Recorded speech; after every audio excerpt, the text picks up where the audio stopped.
Welcome to the Landscaping Podcast. My name is Joel Barnett and I'm your host, and in today's episode I'm talking with Steve Taylor from COS Design.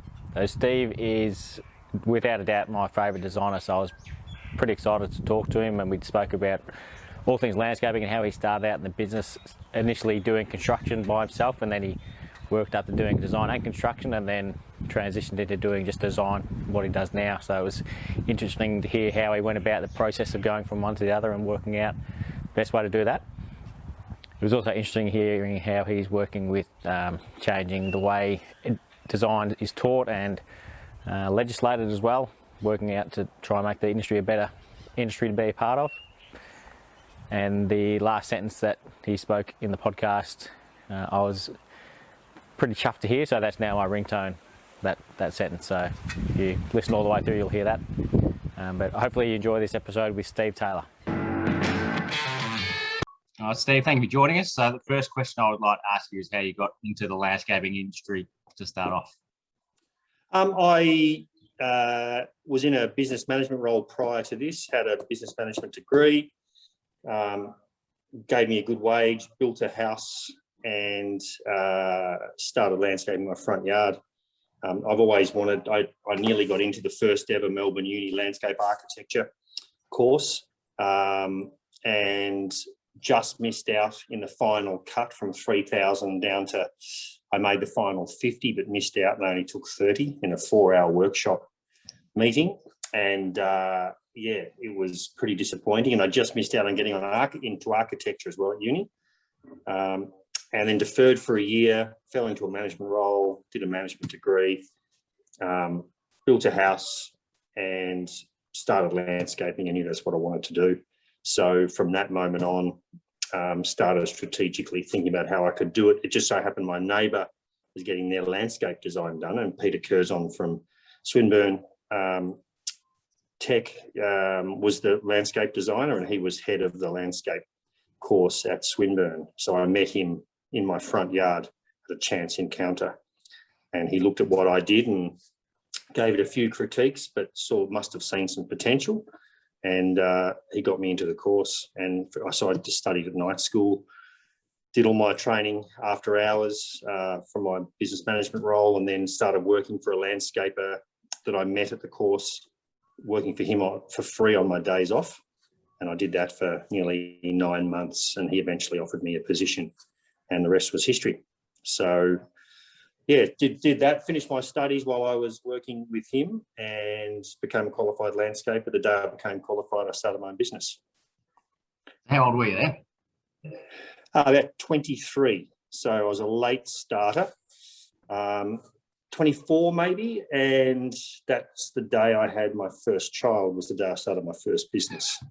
So I'd gone from a really good wage to an average wage with a mortgage, and had my first baby the day of my first job, and had to call my first ever client up to say I'm not starting for 2 weeks to spend time with my wife and my first child. So it was challenging times, but I think as soon as I started working on my own garden out the front, I just couldn't wait to get home from work to get stuck into it, and I knew this is what I wanted to do.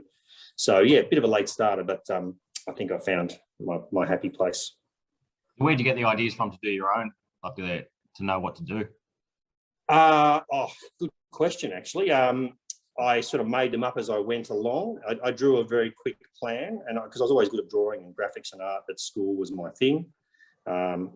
English wasn't my thing, and chemistry and physics weren't my thing either. But art and graphics I was always good at, and maths I was good at. But I just sort of made it up as I went along. But I'm a very observant person, so I always look at people's gardens and architecture, and I even still do it now. I'll drive down the street and take a glimpse at a house just out the corner of my eye, but I'll remember that form and shape. I think it's a bit of a photographic memory for design stuff, and I'll remember that when I'm designing something and transfer that into my own design. So I think I'm a very observant person. I learned a lot of my landscape skills through observation as well. No one taught me to render. I watched renderers render, and I know you did the same. just tried it myself. So I think that's where it all came from. And mind you, the first design I did was heavily flawed. It's all the wrong plants in all the wrong places, but you know, it was okay. Yeah, that sounds familiar.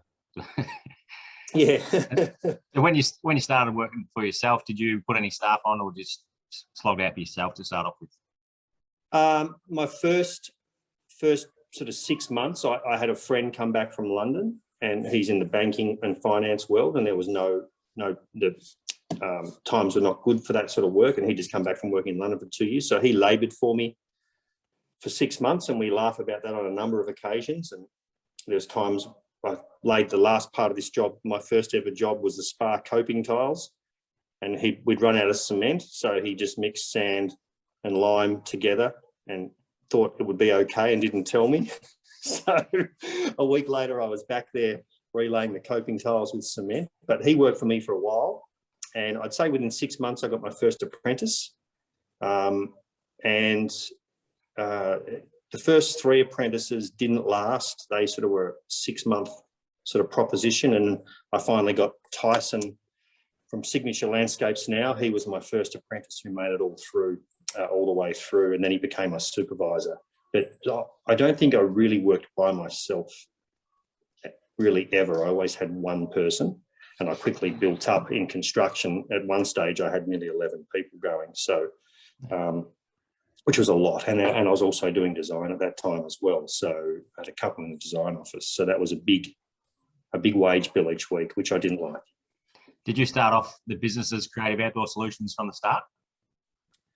Yeah. So at school, all us young guys at school, at night school, were always talking about our businesses and what names we were going to have. And I thought Creative Outdoor Solutions was the bee's knees of a name. But within 12 months of creating it and registering it, I hated the name.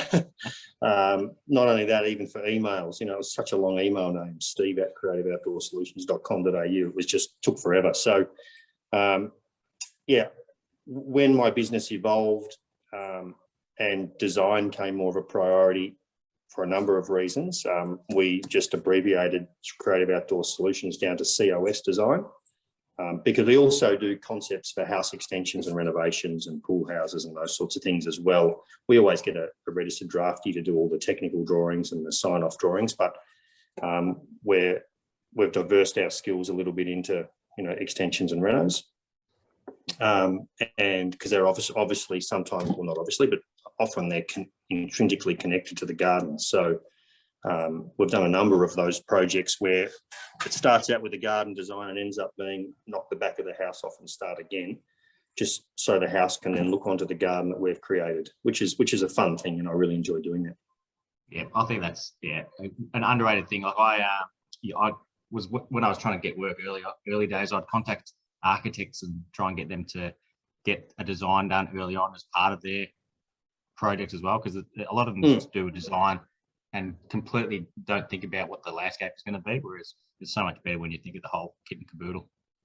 Yeah, architects now are very much all over that, though. It started out that way, but now architects, you know, the good architects really cater for the landscape side of things, and they think about it as part of their house design. We still, even when we get good architects doing works and we jump on board, we still make some recommendations to tweak. And even the way the doors open from left to right instead of right to left can make all the difference from a pool fence compliance point of view.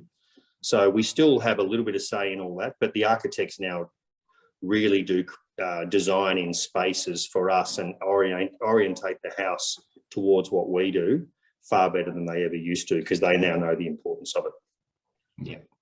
And going back to when you had 11 staff on, so were you doing a crews of 3 guys, or how did you break that up?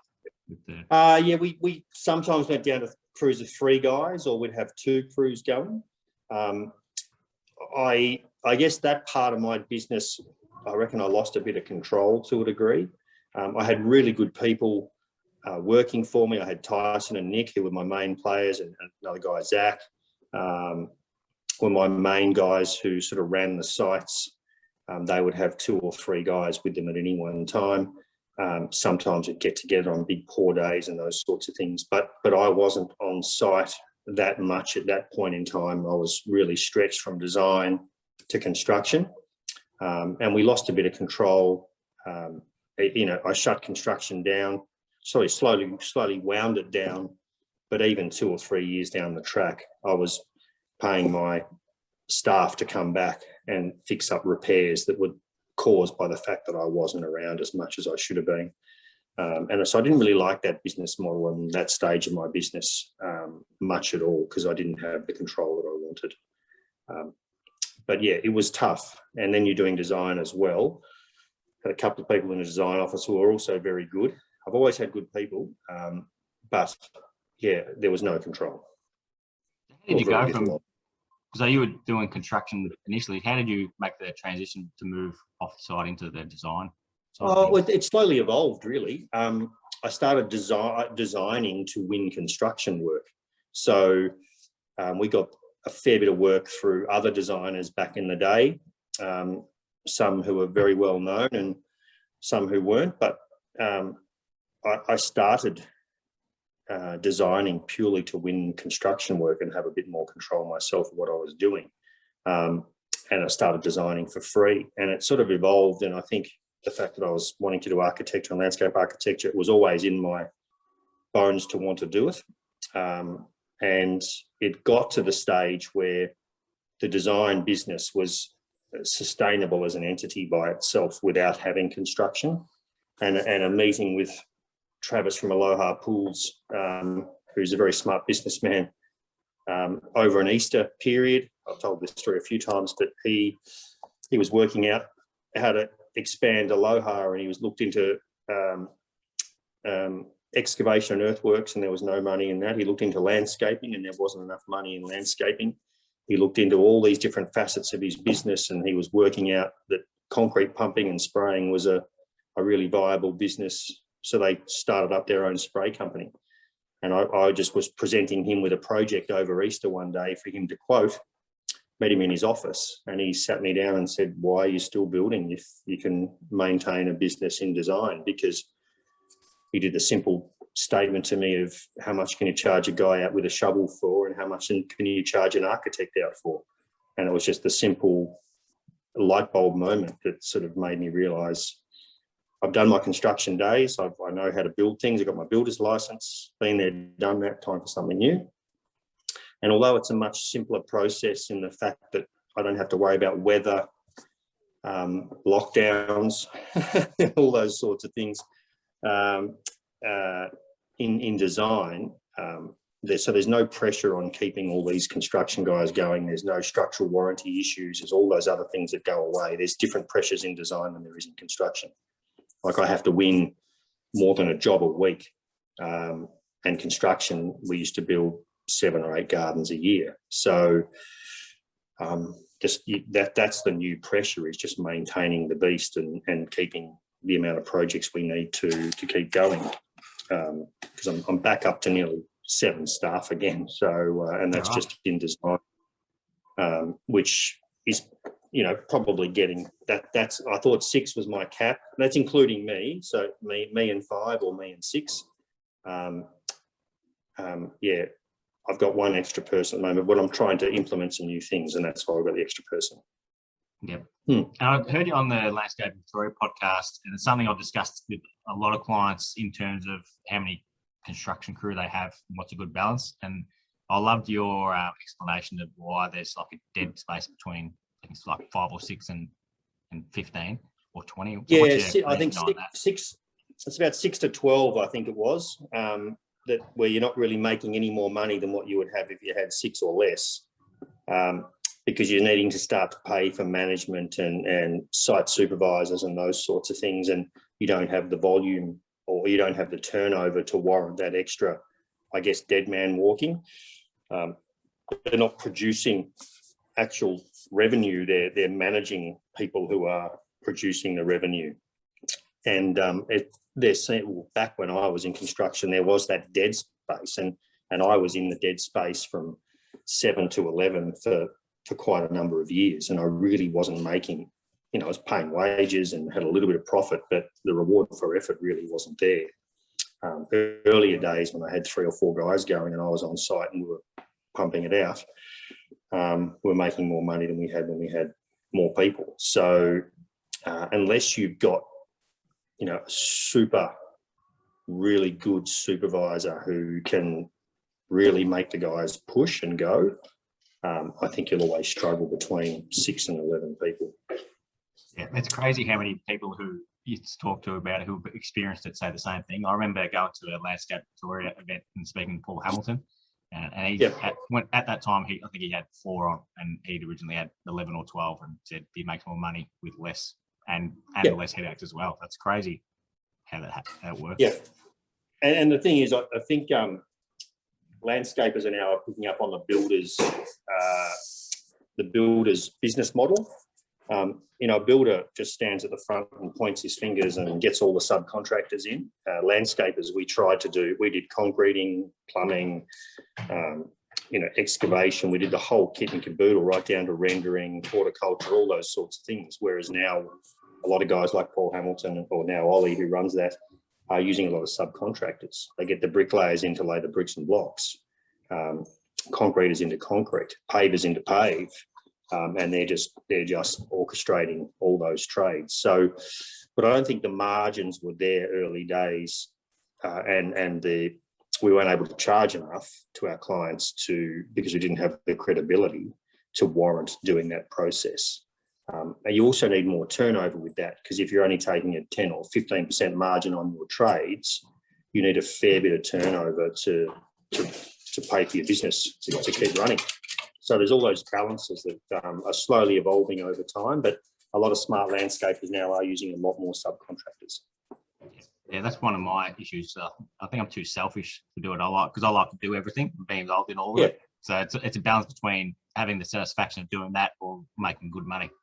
So that's right, and I was exactly the same. And there's also the coordination of separate entities, the timing.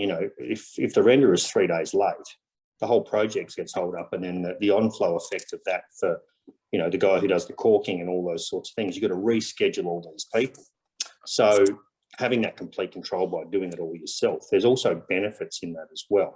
And the variety of work, not being stuck doing the same thing all the time, which is one of the beauties of the landscape trade. Yeah. So how did you go about shutting the construction side of things down? Was that easy to do, or was it take what sort of period of time did it take? It probably happened over 12 to 18 months, and it was a natural progression. I slowly slowed down on quoting, and a couple of my employees were politely asked to leave, and they were warranted to be gone. But the really good ones, which were the vast majority, we slowly found them jobs as we slowly wound it down. And then I think Tyson was the last one on the go with a couple of guys, and they all had jobs. We just had to finish one more project. But it took 12 to 18 months of planning to slowly wind it down. And I had a factory. I was renting a factory at that time. I had 3 utes and, trailers and all sorts of stuff. So there was, and I've still got stuff from my factory, it's 15 years ago, still sitting in my backyard from my 3rd house down. So I've moved stuff. Have you got some spare pavers sitting there in case they can't on the job? No, all the bluestone, all the old bluestone pavers I used to have, I used in my last house. So I got rid of all of them and threw the remaining ones in a skip. But I've actually got 3 stainless steel day beds that go into a deck that sit by a pool. So it's like a hidden bit of furniture. And I've just sold them to a local builder who's doing a project where they were designed in. And I was running with him the other day. And I've got 3 of those frames. And they would be nearly 20 years old. And I've kept them. 316 stainless, all custom made. I've kept them because I couldn't throw them out. I've just sold them for $100. I think they cost me $300 each to get made. So, but I got rid of them. Yeah, that's it. Makes room. They would have taken up a fair bit of room too. Not only that, I've moved them from house to house, from factory to factory 3 or 4 times as well. So with the design side of things, how did you go about drumming up all the business to get that? Is it because you had developed a a lot of contacts along the way? Yeah, we had we created our own, I guess, brand to a degree, and we advertised heavily in print media back in the day, and we're also lucky enough to win, a few awards along the way as well, which helped, and that got us a bit of credibility. And so we slowly built up our own brand, and then it was networking through the industry itself, architects, interior designers, pool builders, especially, just the contacts I'd made along the way, having that networking is probably the most important part of our business. And just getting those guys to send us work that needed to be designed. Ex-employees like Tyson sent us a few of his clients that he wanted designs done for.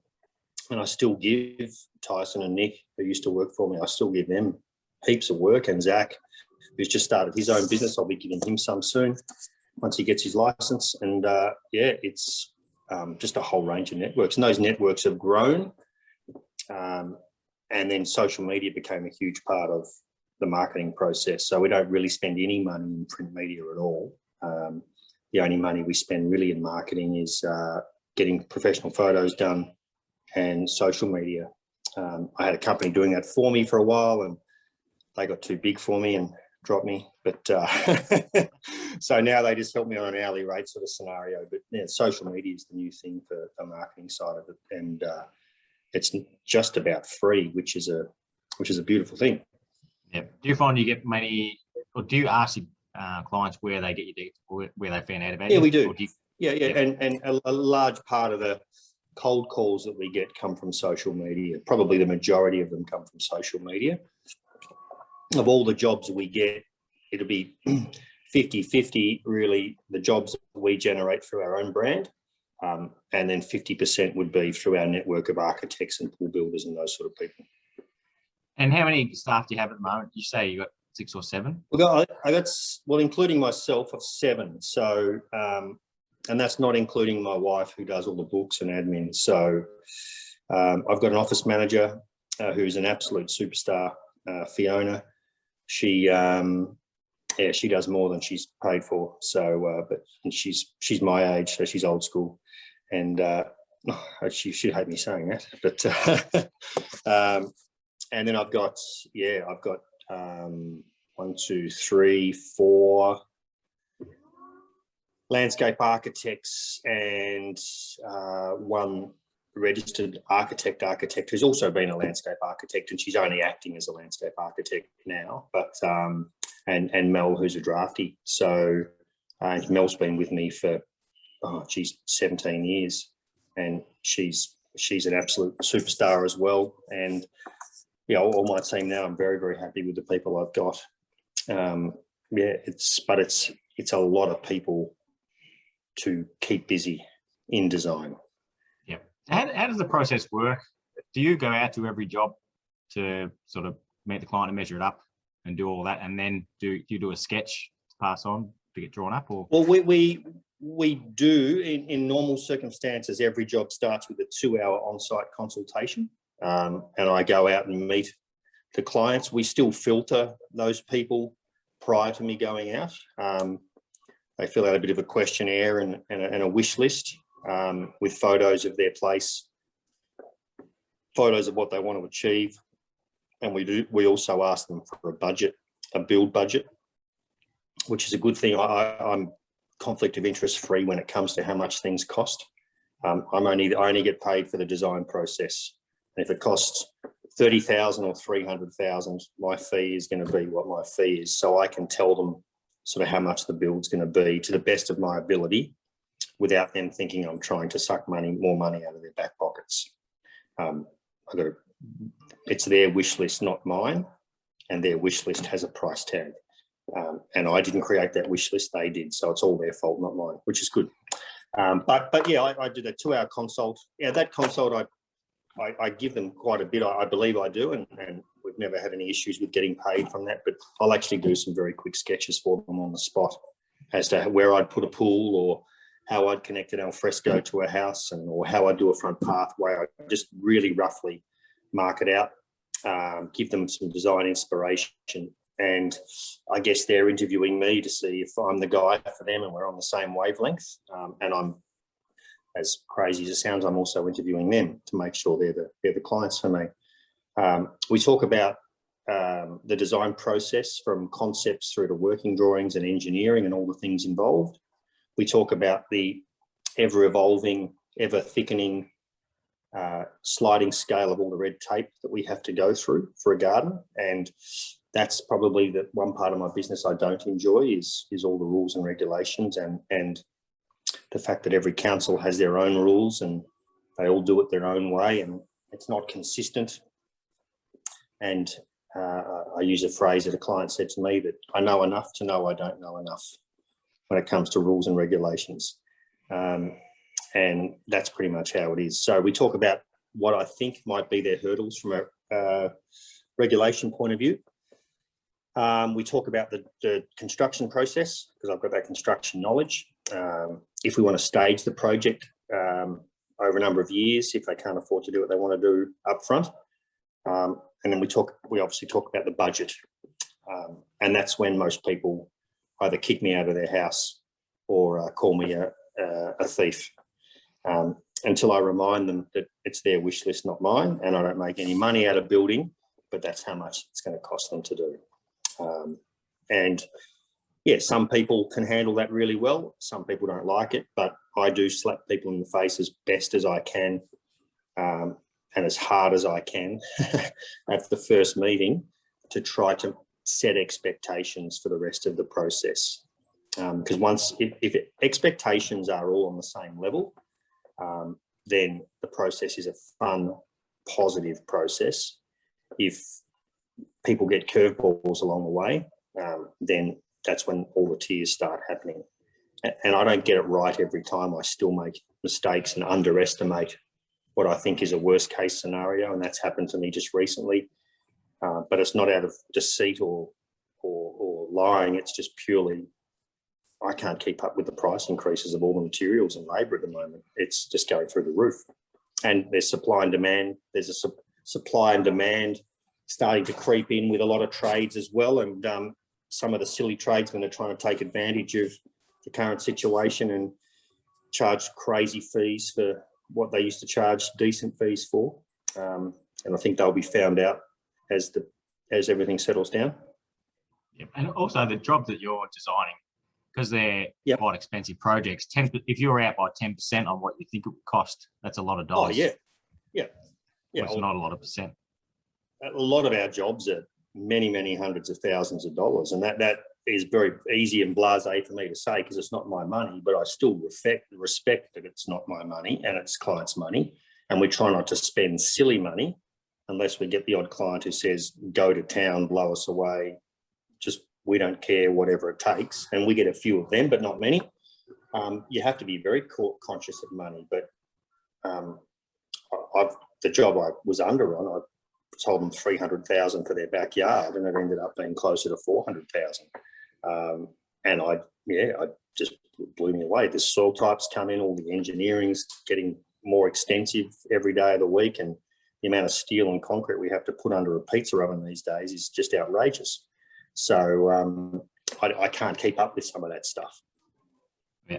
And talking of those dream jobs that you get, I had a look on your website at that the Bo Morris project. There's a pretty good video on there that you did with Gary Tackleton before and after one. So it goes for 20 minutes. I had no idea that existed, but I've loved that project. I've seen the photos of it, but I didn't know there was that video showing the process of building it. So I reckon that's awesome on there. Yeah, that was Gary did the before and after show, which was good. And then we put it on to the other one that I was sort of hosting, which was Best Gardens Australia as a finished product. Yep. But that's a perfect example of clients who said, our brief to you is blow us away. And yeah, the most amazing, wonderful clients, very generous, very grateful, which, when you're that wealthy, sometimes some people aren't that nice, but these people were just thankful and grateful for everything you did for them. And it was an absolute pleasure doing that job. And we also had a crazy good team with Atkinson Pontifex, the builders, and Hamilton Landscapes who did it all. yeah, it was just one of those dream projects that all came together well. And I'd still, if I'm in Beaumaris, I still drive past that job every time I go to Beaumaris, and a lot of the times I'm still forced to get out of my car and take a photo because it's been maintained beautifully, and now all the plants are now fully grown, and yeah, I'm really proud of that project. How long did the design process take on that? Because it's such a massive, complex project. Yeah, that's it. I might be letting out a couple of secrets here, but that I did 2 concepts for that job, two different designs, and sometimes in design you're on a roll and things just flow and happen. Sometimes you're stumped and you're stuck and you go around and around in circles, and that job for me was one of those jobs that just flowed, and I reckon I created each of those concepts from the ground up in about a day and a half each. Yeah, so, but then there was weeks of back and forth and design evolution and, yeah, working drawings. So there was months and months and months, but to create that initial schematic concept was about a day and a half each. But I pretty much turned my phone off and just sat down and went for it. And they were long days, but that job just flowed really well. I've got a job that's worth a quarter of that at the moment that I'm going around and around in circles on. So it's just the luck of the draw, really.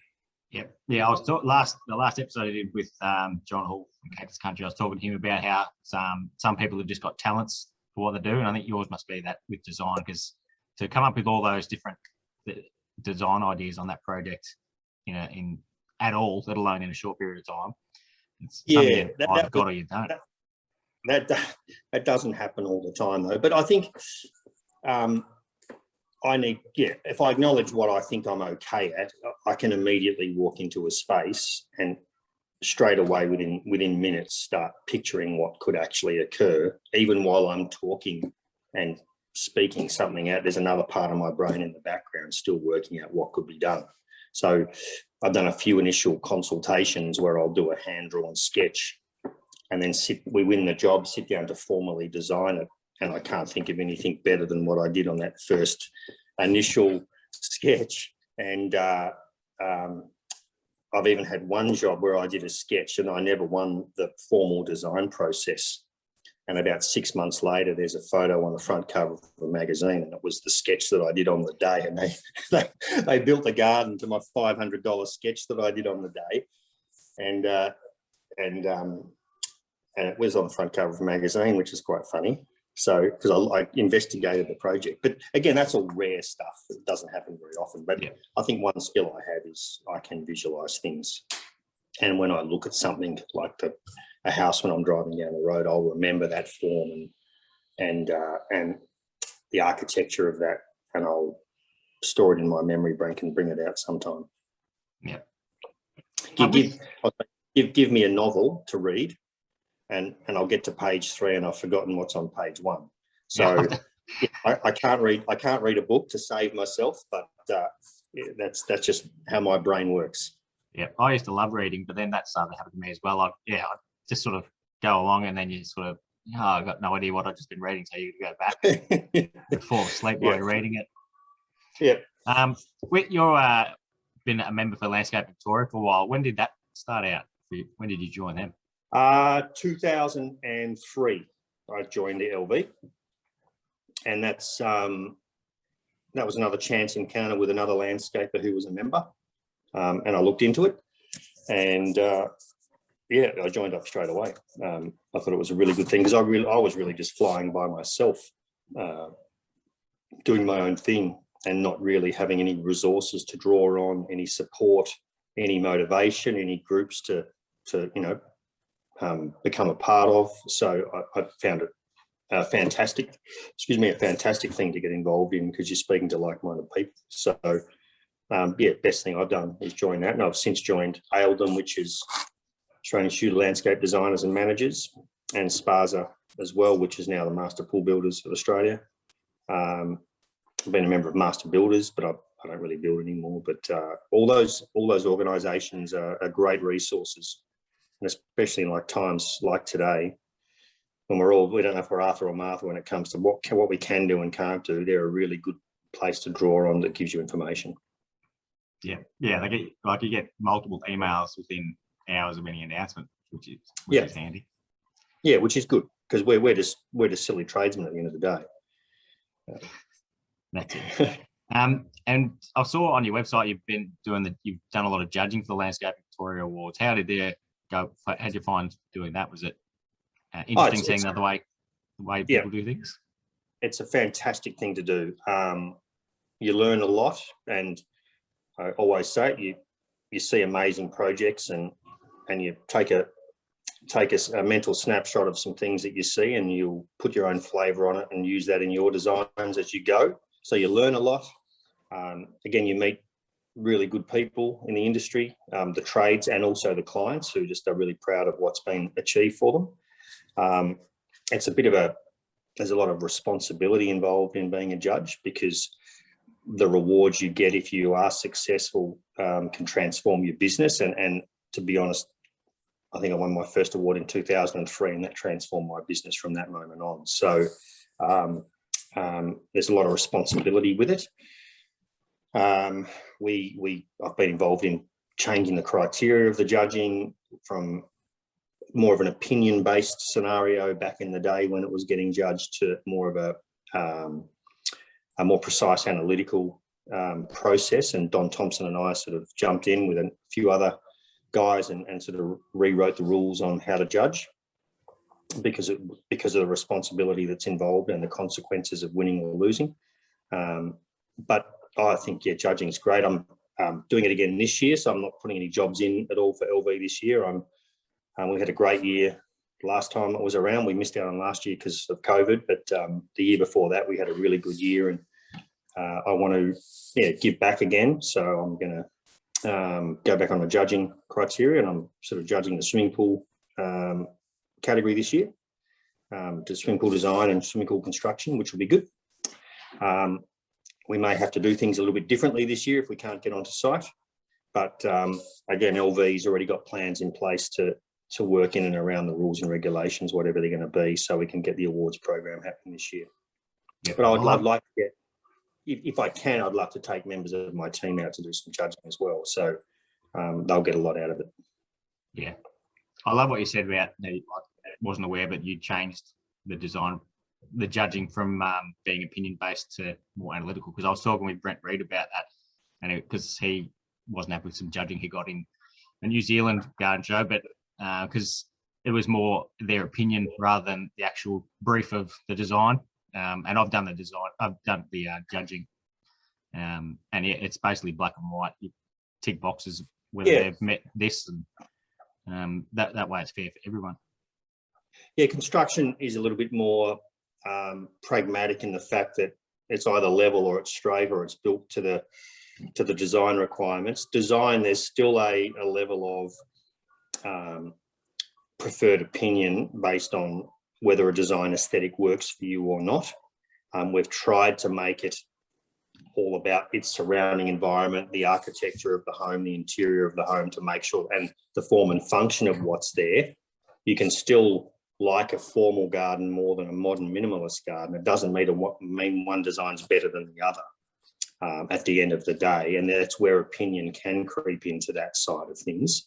But yeah, when that does happen, then it's referred to another judge as well. So it's not all about one person's decision. Where there's a bit of controversy or a bit of or it's hard to choose between two, then other judges are drawn on to help make the decision. So it's a pretty good process.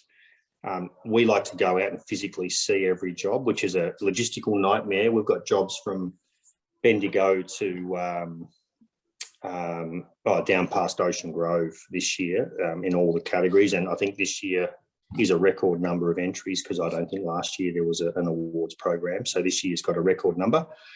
And there's Warburton, Bendigo, Ocean Grove, a couple of other places that are far away. So it's going to be a little bit hard, and we may not even be allowed to go on site this year. So we're going to have to rethink, or they've already rethought about how they're going to do it.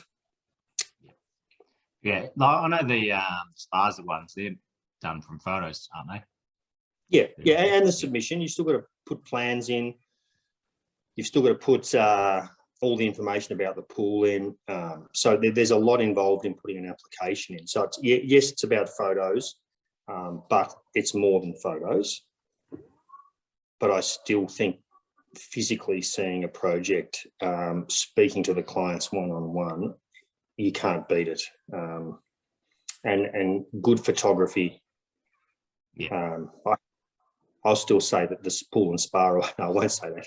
I say it's more of a landscape desigin competition than it is about a pool competition. Yeah, because I love that fiberglass pool companies have pool awards.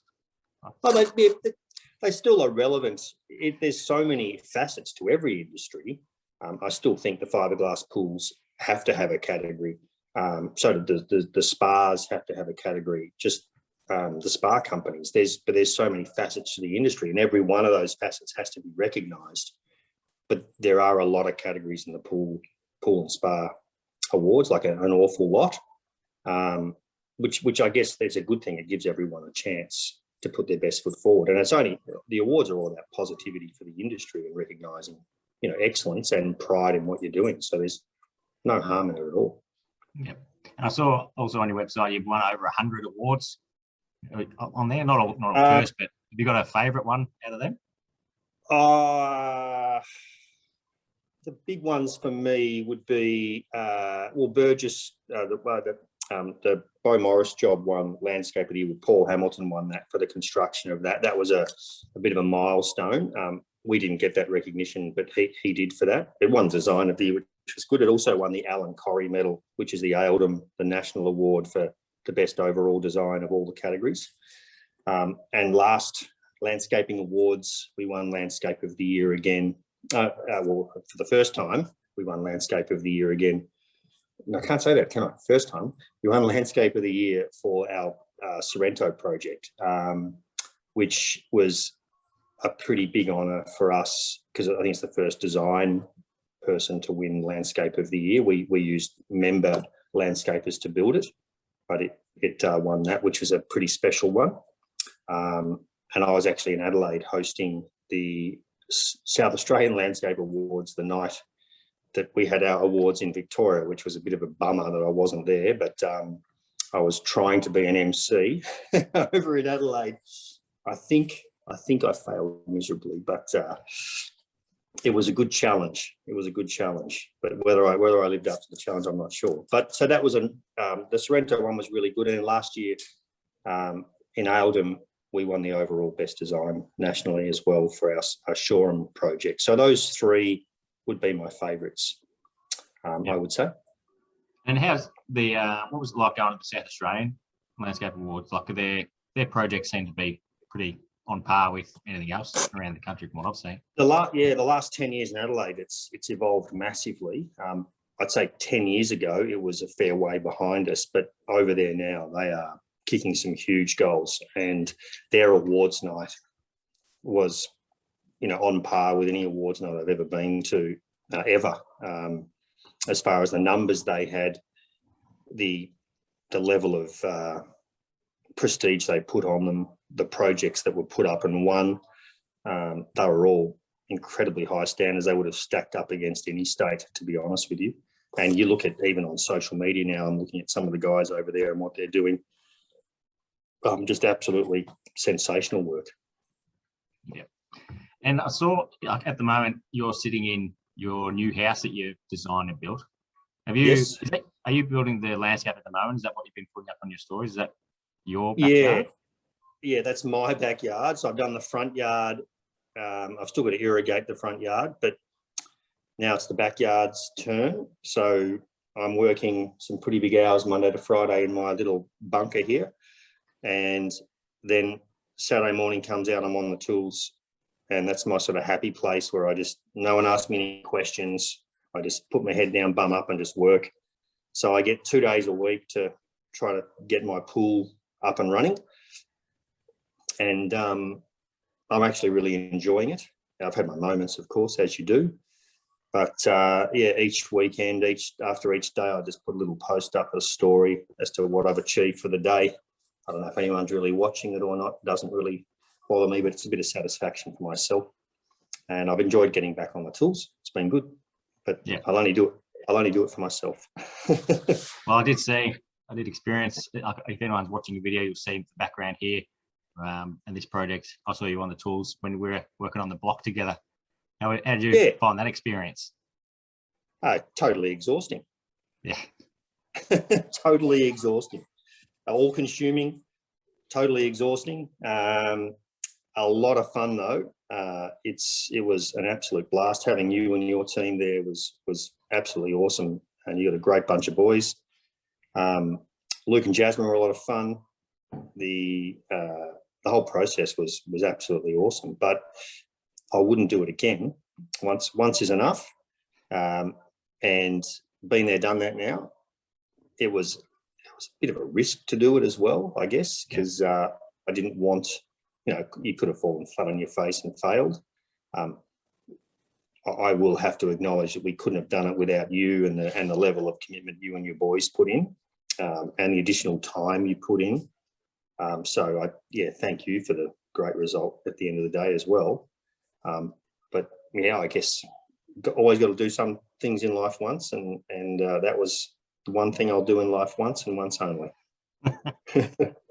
How did you find it? It is all about teamwork, and there was a great bunch of people working on that one. That's something I love about that, and working on garden shows. Just so much fun working with people who just have a common goal.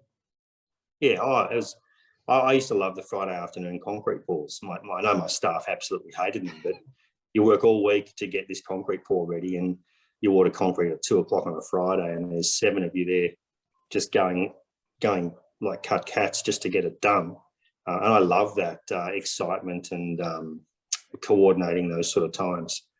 Again, my staff probably didn't appreciate it too much on a Friday afternoon, but you can get stuck into the work on Monday morning knowing that the slabs are down. So, and the block was like that times 50. It was crazy. And you mentioned when we were talking about the amount of staff you got, you said you had some different things coming up. Can you share what you're talking about there? I got to evolve my process from start to finish. So I still spend way too much time on the design side of things, actually creating the ideas, and I need to pare back the time I put into the initial presentation and hand some of that over, and get some of my staff more involved in those initial ideas, because I'm sort of a little bit of a slave to my business at the minute. I've not had the manpower or the time to really implement that properly. I've got to also, we're about to get stuck into some 3D modelling properly, which we've got an extra person for to try to implement that. We want to change our computer programs over to a one-stop shop, because now we're using 3 different programs all combined to get the final outcome. And the other really important thing that I use is my pencil. So because I still hand draw all the initial designs. So we're going to really streamline all of those sorts of things. And it's all about creating efficiency in the finished product to give myself and my staff more time to learn and grow, really. And I don't want to be working as hard as I'm working anymore. I want to have more time for surfing, golf, mountain biking, all those sorts of things. And also another previous guest I've had, Brent Reid, who's got the London College of Garden Design. I saw that you've done some guest lecturing there. Have you enjoyed doing that? Yeah, I do. I really, really enjoy sharing my experiences and I guess some of my skill sets with up and coming students. It's quite rewarding to do it.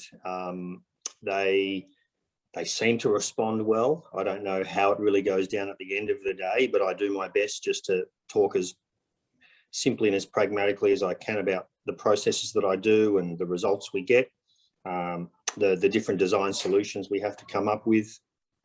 I've done sort of 2, I guess they call them inspirational lectures, where it's sort of 3 hours of all I do is talk about myself, which when it comes to landscaping, I don't seem to have a problem with.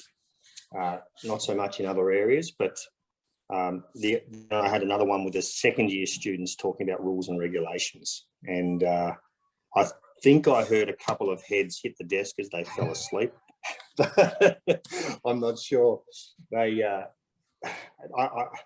when I'd finished, all of the students were cross-eyed and had no idea if they were Arthur or Martha because of the amount of rules and regulations we went through.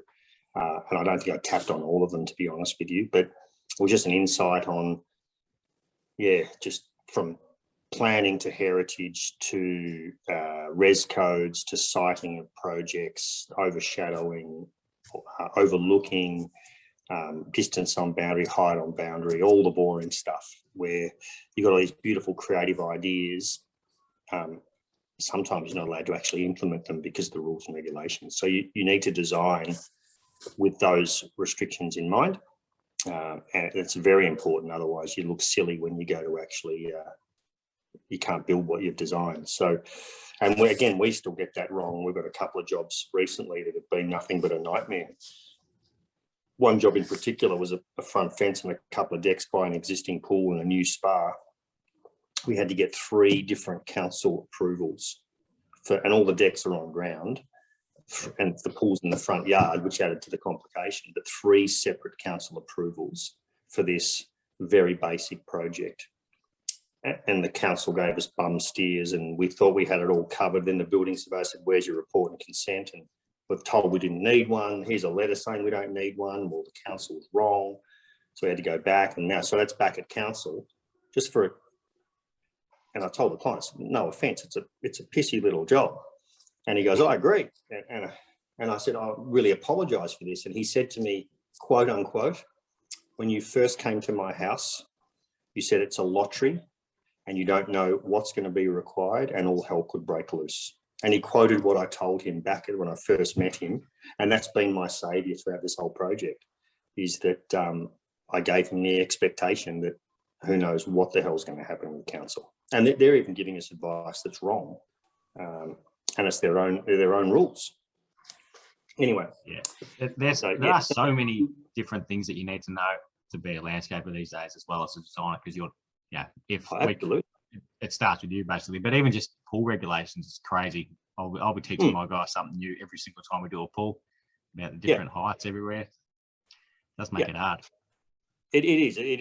It's a really complex process now, and for new and up and coming designers, I don't think you can go out of school and start your own business. You've got to go and work for someone for a number of years just to gain all this experience, because you're opening yourself up to all sorts of problems that could possibly happen down the track. And when did you get your building registration when you were working for yourself? That's a good question. I was about the 4th or 5th landscaper, I think, to get their license when it first became mandatory. Yep. And I remember being in a VBA, speaking to another couple of guys, and they, the guys who were interviewing me, and I was actually telling them what we did in landscaping and all the different things we did. And so we're basically just having a general chat about landscaping and what it's all about, as opposed to drilling me on what they did. Drill me on one question: what is H7 timber used for? And I had no idea. So I just looked up my resources and all those sorts of things and said, oh, well, this is what I'd do to find out if I didn't know. But I was basically guiding them as to what landscaping was all about. So back then it was a little bit easier to get your license. It's a lot harder now. But I've still kept my license and I still pay for my licensing fee and my certificate of compliance each year, because I don't want to lose it in case I ever need it again. Yeah, I think I've had mine, I think maybe 6 years, but even then it was a bit easier than what it is now, because like when I had my interview, the guy was asking me questions and he could tell I knew what I was doing. So he could have been, mean about it, but I knew what I was talking about. So he kind of guided me to the answer without giving me the answer. So because I think like even in Geelong, there's a lot more getting it now, but there'd be less than 15 landscapers who have got it. But I think the fact that more people are getting it is a good thing. Oh, look, I think it's the best thing that's happened to the industry, because it's getting rid of the cowboys. But there's landscaping, and then there's landscaping, like the stuff that you do and what I guess we design, and most of the LV members. They're serious construction companies who have multifaceted, diverse skills. There are a lot of landscapers out there who are very happy and making still okay money out of just throwing soil, plants and mulch and a bit of irrigation down, a few pavers here and there, but don't get into that heavy construction side of things. So there's still a place for those guys, I guess, because they're not doing anything that warrants having a building permit. But the more people that get registered, the better, really. The next challenge for our industry is getting landscape designers and architects actually registered with the VBA. It's done in New South Wales. You can present a landscape plan to a building surveyor and he'll sign off on it. But as a landscape designer and a registered builder down here, I can't present a set of working drawings to a building surveyor that he'll accept from me because I'm not registered with the VBA for that. So we have to get our plans signed off by a registered drafting practitioner to actually be seen as any valid form of documentation. So that's a huge challenge in Victoria, and that's started, but it's starting with the education process, and I'm on a couple of steering committees for education, and we're having to rewrite the entire landscape design and landscape construction training regime to be building people up to create, I think, a new course, which is a registered landscape designer or registered landscape architect, which could be a 1 or 2 year university course to actually get your registration. Who knows where it's going to go, but it starts with the first set of training right back at the very beginning, which is now currently being reviewed and rewritten. So yeah, that's the big challenge, because right now it's very difficult to have any sense of credibility or validity in the building industry as a landscape designer or architect. Yeah, and that's pretty crazy when you think of all the rules that the good ones know. Just because they haven't got a piece of paper, they might possibly know more than some draftsmen. The regulation's there for a reason, and it's to stop illegal works going on and bad practice going on. So I fully respect the rules and regulations, but our industry's evolved over the last 15 years, 20 years. But the legislation and the compliance side of things hasn't, in relation to making us somewhat valid in the VBA. Like, as landscapers, you can build gardens legally because you've got your registered builder's license. We're just the missing part of the puzzle when it comes to the VBA as designers and architects. Yeah, and that's making a better industry anyway. Once that, if that happens, it will 100%. Yeah, 100%. Yeah. So what would be a career highlight for you so far, excluding those projects that we spoken about? Career highlight. Working with you on the block, Joel. And that's all we have time for today. I've got lots, really. I like seeing people succeed that I've had working for me. That's been really nice. Seeing them evolve into good business people. Guys like Tyson and Nick, and one of my ex-designers, Brett, who's killing it. He's killing it out there with what he's doing. So I don't think he'll say that I can take any credit for his success, but it's nice to see him, doing so well, and all of them doing so well. I think probably my career highlight is probably the people I've met along the way, and how many bloody decent people there are in our industry that are just good human beings. And the fact that our industry, we all help each other. We don't try to bury each other like some other industries that, their competitors ain't their friend, they're their enemy. Whereas a lot of my competitors are my friends. So that's probably what I'd say it would be. The awards have been great, and having a few clients cry when you hand over a job because they're so happy, that's always a nice thing to have happen as well. So, but yeah, there's not really one particular highlight I'd say that is my favourite or best. The people, I think the people are the best bit. Yeah, as I was asking it, I was thinking, like having an apprentice start with you and then go out and start their own successful business would be up there, and you mentioned that. So yeah, there's so many nice things. Like yeah, our industry is very rewarding with what we do. The satisfaction you get, like even me doing my own backyard, I'm standing on a Sunday night with a beer and I'm super satisfied of the stuff that I've achieved for the weekend. So you get rewarded all the time. There's a lot of crap that goes on with our industry and a lot of hard work, and nothing's easy, but it is very rewarding. So there's so many nice parts about what we do, and yeah, it's a good industry to be in. Yep. Well, on that note, I'll thank you very much for your time today.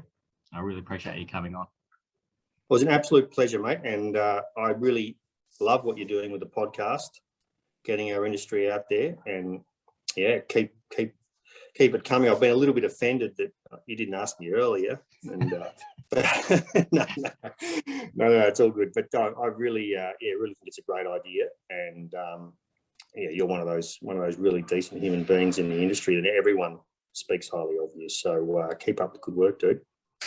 Thank you very much. No worries.